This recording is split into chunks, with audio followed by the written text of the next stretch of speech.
Assalamualaikum warahmatullahi wabarakatuh. Perkenalkan, nama saya Iis Lestari. Alamat rumah saya di Desa Karangendah. Tempat dan tanggal lahir saya Kalirejo 15 September 1993. Status saya saat ini sudah menikah. Dan pendidikan terakhir saya S1 PG PAUD Universitas Terbuka. Saya mengajar di TK Negeri Pembina Petanggan, Kecamatan Blitang Mulia, Kabupaten Ogan Komering Ulu Timur. Baiklah, di sini saya akan menjelaskan materi tentang perkembangan anak usia dini. Perkembangan anak usia dini mempunyai 5 tujuan, yaitu konsep pertumbuhan dan perkembangan, yang kedua, tahapan perkembangan, yang ketiga, lingkup perkembangan, dan yang keempat, stimulasi pertumbuhan dan perkembangan, dan yang terakhir, 1000 hari pertama kehidupan. Anak usia dini itu memiliki atau mengalami usia keemasan dan golden age. Apa sih arti golden age tersebut? Golden age adalah usia emas. Golden age merupakan tahapan pertumbuhan dan perkembangan yang paling penting pada masa awal kehidupan anak tersebut. Apa sih itu tumbuh dan apa itu kembang? Di sini saya akan menjelaskan arti tumbuh dan kembang. Tumbuh adalah perubahan dalam jumlah ukuran tubuh atau fisik yang dapat diukur. Misalkan berat badan, tinggi badan, pengukuran lingkar kepala, pengukuran lingkar lengan. Sedangkan perkembangan atau kembang itu adalah bertambahnya pola yang teratur dan dapat diramalkan. Kemampuan gerak intelektual, sosial, dan emosional. Pertumbuhan dan perkembangan. Pertumbuhan proses pertambahan ukuran bersifat kuantitatif. Contoh, misalkan bertambahnya tinggi badan, pergantian gigi susu menjadi gigi dewasa, bertambahnya diameter lingkar kepala, dan sebagainya. Untuk perkembangan, proses perubahan fungsi bersifat kuantitatif dan kualitatif. Contoh berbicara, bertambahnya kosakata kuantitas, pengucapan kosakata baru semakin jelas. Kalau untuk gerak anak bisa tengkurap, merangkak, duduk, berdiri, berjalan, dan berlari. Adapun faktor-faktor yang mempengaruhi perkembangan anak. Faktor-faktor yang mempengaruhi perkembangan anak itu ada 2, yaitu faktor internal dan faktor eksternal. Faktor internal itu termasuk faktor bawaan atau gen, terus kondisi kehamilan dan persalinan. Sedangkan faktor eksternal itu faktor ekologi atau peran gender. Manakah perkembangan dan manakah pertumbuhan? Nah, ini ada tahapan-tahapan perkembangan anak. Dari usia 0 sampai 3 bulan, anak bisa mengangkat kepala. Terus bayi usia 3 sampai 6 bulan bisa tersenyum ketika melihat mainan atau gambar yang menarik saat bermain sendiri.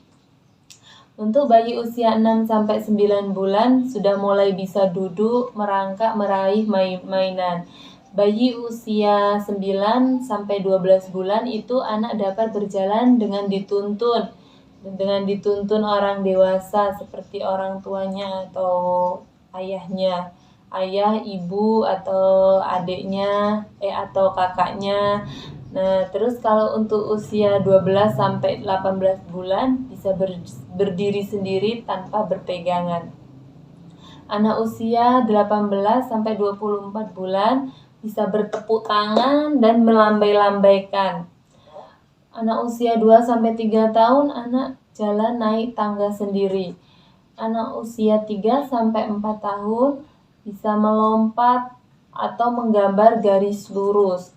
Anak usia 4 sampai 5 tahun bisa melompat-lompat satu kaki. Sedangkan untuk anak usia 5 sampai 6 tahun itu anak anak tersebut sudah bisa ya berpakaian sendiri tanpa harus dibantu. Nah, di sini pun ada beberapa lingkup ada stimulasi yang diberikan mencakup 6 aspek, yaitu ada 6 lingkup perkembangan seperti nilai agama dan moral, fisik motorik, kognitif, bahasa, sosial emosional, dan seni. Di sini saya akan menjelaskan masing-masing lingkup perkembangan. Misalkan lingkup ini penjelasan dari perkembangan nilai agama dan moral. Perkembangan nilai agama dan moral itu yaitu kemampuan mengenal nilai agama yang dianut, seperti mengerjakan ibadah, berperilaku jujur, penolong, sopan, dan hormat. Untuk lingkup perkembangan fisik motorik, di sini ada fisik motorik kasar, fisik motorik halus, dan kesehatan, perilaku, keselamatan. Kemudian lingkup perkembangan kognitif. Lingkup perkembangan kognitif itu belajar dan pemecahan masalah, berpikir logis, dan berpikir simbolik.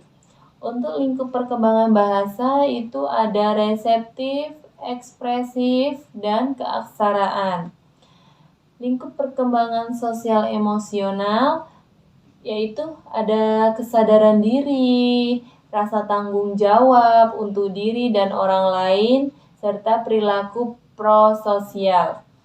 Lingkup perkembangan seni, eksplorasi dan ekspresikan diri berimajinasi dengan gerakan, misalkan musik, drama, dan beragam seni lainnya seperti seni lukis, seni rupa, dan kerajinan. Standar tingkat pencapaian perkembangan anak usia 0-6 tahun. Stimulasi perkembangan anak. Stimulasi perkembangan anak itu perkembangan anak akan menjadi optimal apabila mendapat dukungan dari orang dewasa. Dukungan yang diberikan harus sesuai dengan tahapan perkembangan anak tersebut. Misalkan, stimulasi usia 0-3 bulan, kita bisa ciptakan rasa nyaman, aman, senang, bisa dipeluk, dicium, gusel, ataupun diayun.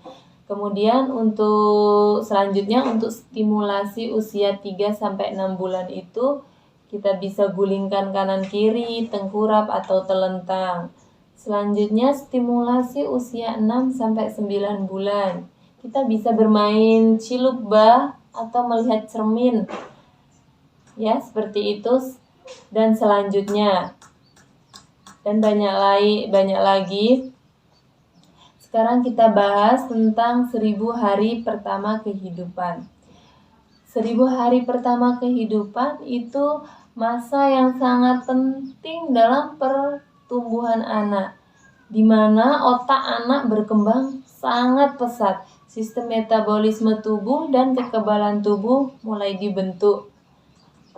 1000 hari pertama kehidupan itu misalnya pada waktu hamil, setelah itu melahirkan, dan saat mereka sudah mulai tumbuh kembangnya ya. Adapun gambaran 1000 hari pertama kehidupan, kehamilan dan pertumbuhan janin, pertumbuhan bayi dan anak. Fase 1000 hari kehidupan. Fase germinal zigot. Periode kehamilan itu misalnya dari 10-14 hari setelah pembuahan, fase embrional, fase fetus. Periode setelah kelahiran itu ada masa neonatal dan masa bayi 1-24 bulan. Pemenuhan nutrisi pada 1000 hari pertama kehidupan, yaitu kita harus memberi pola pemberian makan. Nah, itu kita pola pemberian makan kita itu harus sehat. Terus pemberian ASI eksklusif dan pemberian MPASI di usia 6-8 di usia 6 bulan. Perkembangan otak pada ini ada perkembangan otak pada 1000 hari pertama kehidupan. Perkembangan otak 1000 hari pertama kehidupan, bayi lahir dengan 25% otak orang dewasa sampai dengan 2 tahun mencapai 70-80%. Nah, dampak pengabaian di sini ada beberapa dampak pengabaian 1000 hari pertama kehidupan. Jika kita mengabaikannya, otak tidak berkembang secara maksimal dan kemampuan kognitifnya juga kurang optimal. Kemudian pertumbuhan fisik tidak optimal sehingga tubuh anak tidak tumbuh secara optimal pula. Dapat berakibat tidak optimalnya perkembangan organ metabolisme yang beresiko mudah terkena penyakit. Ya, seperti penyakit stunting. Nah, apa sih itu penyakit stunting? Di sini saya akan menjelaskan tentang stunting. Nah, stunting itu adalah kondisi gagal tumbuh pada anak balita akibat dari kekurangan gizi kronis, sehingga anak terlalu pendek untuk usianya. Di sini ada beberapa faktor utama penyebab stunting. Penyebab stunting itu yaitu kemiskinan, sosial dan budaya, peningkatan paparan terhadap penyakit infeksi, kerawanan pangan, dan akses terhadap pelayanan kesehatan. Perkembangan anak yang mengalami stunting. Nah, di sini ada perkembangan anak ya yang mengalami stunting, saya akan sebutkan, yaitu buruknya kemampuan kognitif, kesulitan belajar, terhambatnya perkembangan mental, rendahnya produktivitas, dan rentan mengalami penyakit.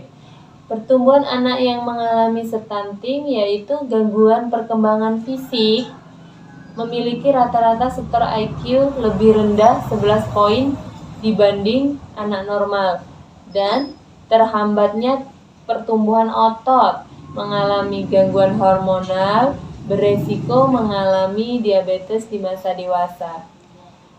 Setiap anak memiliki potensi masing-masing. Dukung tumbuh kembang anak secara optimal.